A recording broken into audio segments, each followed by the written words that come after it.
وقار صاحب ماشاءاللہ آپ انٹرنیشنل بھی ٹریول کرتے رہتے ہیں نظام مصطفیٰ کے لیے، تو آپ مجھے بتائیں کہ دین اسلام کو آپ نے دنیا کی نظر سے کیسے دیکھا؟ جب آپ دنیا میں ٹریول کرتے ہیں تو وہاں پر کس طرح سے آپ نے دیکھا، کس طرح سے اسلام پر کام ہو رہا ہے اور نظام مصطفیٰ پر کس طرح سے کام ہو رہا ہے خاص طور پر؟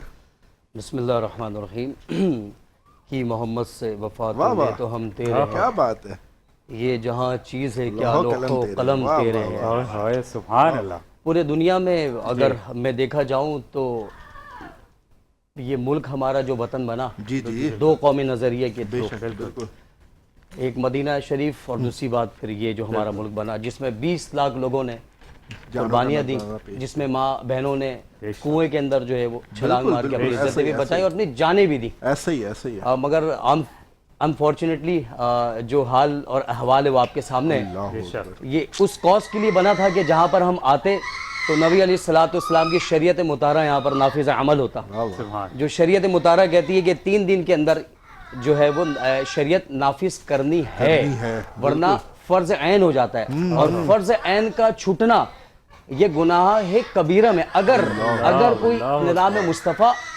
کے لیے کوشش نہ کرے، چاہے وہ کوئی بہت بڑا پیر ہو، کوئی بہت بڑا عالم ہو، کوئی زاہد ہو، کوئی عابد ہو، کوئی بہت بڑا پرہیزگار اور صوفی ہو، مگر پورا اسلام جو ہے وہ نظام مصطفیٰ کے اوپر اسٹینڈ کرتا ہے۔ آپ فتح مکہ دیکھ لیں، آپ غزوات دیکھ لیں، ساری چیزیں دیکھ لیں، تو پھر اللہ کی حاکمیت اور نبی علیہ الصلوۃ والسلام کا دین یہ جب تخت پہ ہوگا انشاءاللہ تو یہ ساری پرابلمز ہی جو ہمارے ملک کے اندر آپ کے سامنے ہیں انشاءاللہ اس کا جو ہے وہ سلوشن ہے، مگر انفارچونیٹلی ہم بے باک ہوتے جا رہے ہیں۔